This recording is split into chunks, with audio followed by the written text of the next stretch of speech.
Today we are making poutine style deviled eggs. This is a recipe that I created in order to celebrate Canadian flavors at our celebration fundraising event. And I try to do a new deviled egg every year. And so I started out hard boiling the eggs. And you cut open the egg, pop open the yolk, and I do a kind of a soft boiled in the middle. For the hard boiled eggs, you want to make sure you bring the water up to a boil. Drop in the eggs whenever it's rolling hot. Cook it for about 9 to 10 minutes, depending on how many eggs you cook and the size of them. Larger eggs and more eggs would need a little bit more time. Take them out, run them under cold water, and jostle them around in the bowl so they break apart pretty easy, and then you can just pop off the shells. So then I do that, and then came over here, cut it open, and took out the yolk. And I'm setting those aside because with the yolks, we pickle it. And so this pickling liquid, when you pull out the yolks, they kind of look like this. And I put some pickling seasoning in it. I did half vinegar, half water, and added about probably a 1/4 cup sugar into my pickling brine. And so that's set for a day or two.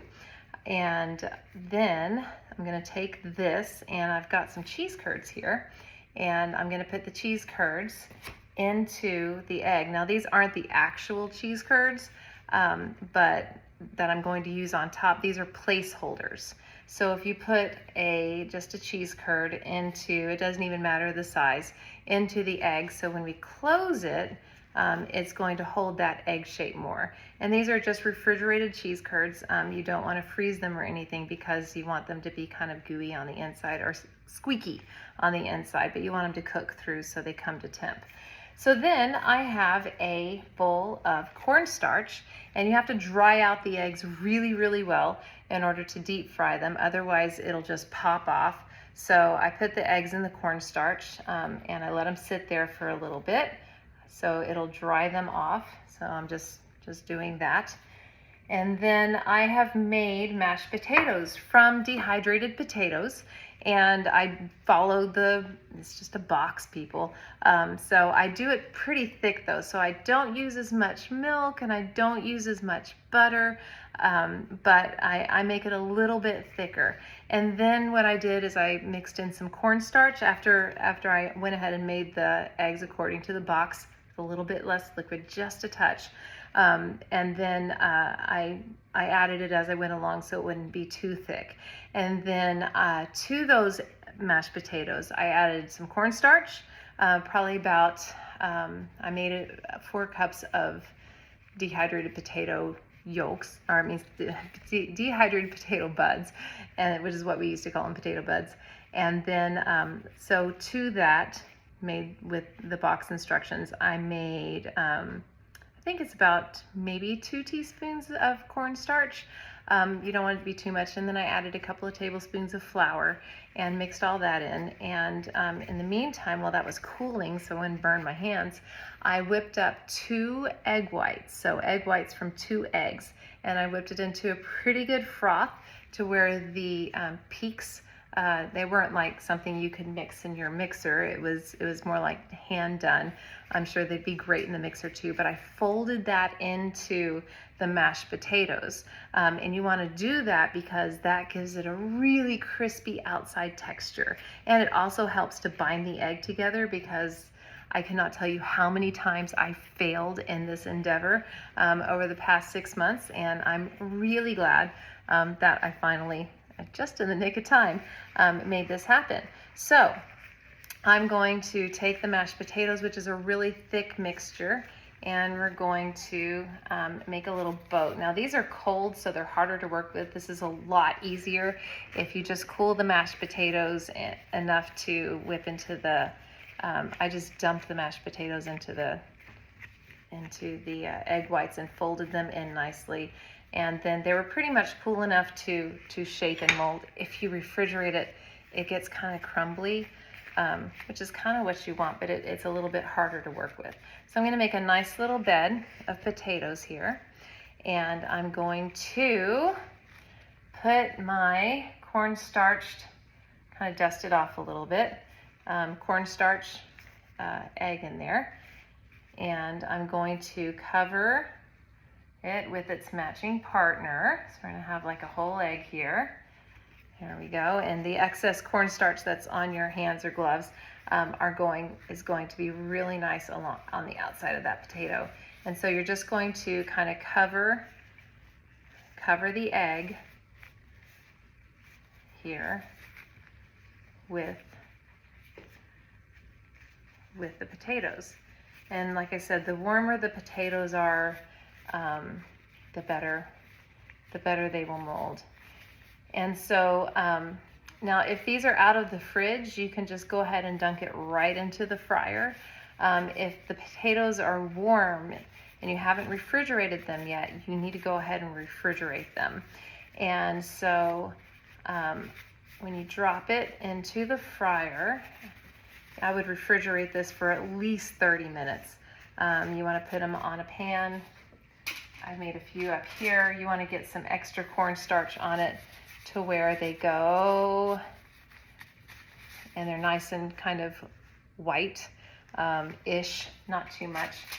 So I've made a pan here, and I would just take those and refrigerate them for about 30 minutes to an hour, or maybe I'm going to try them for a couple of days, see how that works, so I can make them before the event.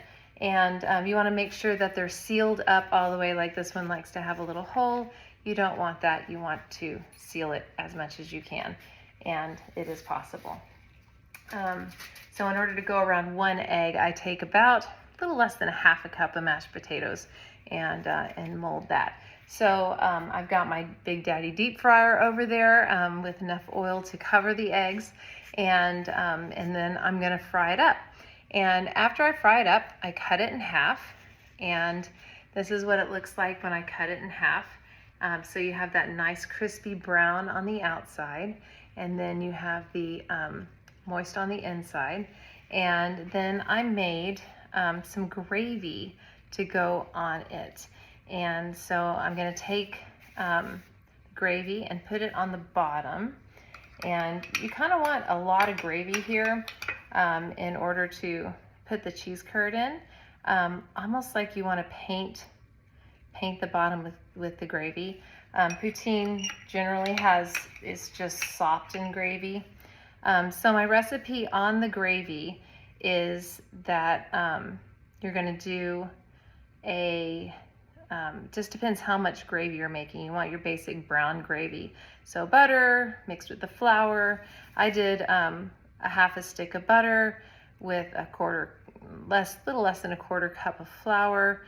Mix that in, added about 2 cups beef broth or a cup of beef broth and a cup of chicken chicken stock, and then I added a veal demi-glace in there. So it's just a little container that you can get from the grocery store, and then I put some black pepper in there. And so those are the components of the deviled egg. You've got your deviled egg, you've got your mashed potatoes, you've got your cheese curds, and so then I've got my Culver's cheese curds that I got from Culver's. Here we go, I'm gonna grab some here. And you want to fry those up, or you can just get them already fried from Culver's and bring them home, but it's best when they're fried. And I'm not going to fry it up right now, but I will show you. It's nice and dark brown, but this is an unfried one. I'm just going to go ahead and put it on top. Obviously, you'd want to fry it. And then I'm going to put these pickled egg yolks on top. And that's going to give it the deviled component of the deviled egg. And it also helps to marry things really, really well. And so it does not look pretty at all, but it is, here, so tasty. So this is your poutine style deviled egg. You can thin out the gravy and add as much or as little as you want, but the gravy kind of spread all over the egg is going to give you that nice moisture and, potatoes and gravy kind of thing, or French fries and gravy. And then the fried cheese curd on top is just gonna be nice and squeaky when you bite into it. The placeholder cheese curd is in there, and that's gonna be nice and squeaky. And you've got your deviled component, which is the pickled egg yolk, which I did not think was going to go really well with it, but oh my gosh, it did. So I would try it and eat it, but I am highly allergic to dairy. So I've had taste testers over, and they said it's just the best thing they've ever tasted in their life. And so that is the poutine style deviled egg.